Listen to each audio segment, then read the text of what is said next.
কি নাম প্রার্থী? শিশির মণি।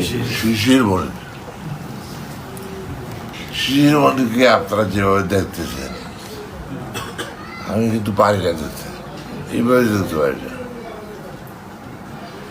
কারণ একটা কথা হলো যে সে এক নম্বর রাজাকারের ছেলে।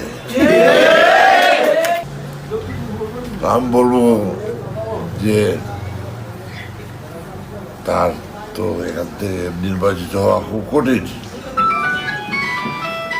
আমি মনে করি খুব কঠিন।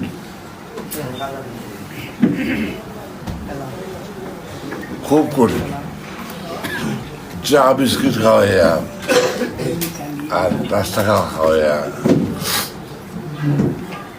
এটা সেটা এলাকায় গিয়া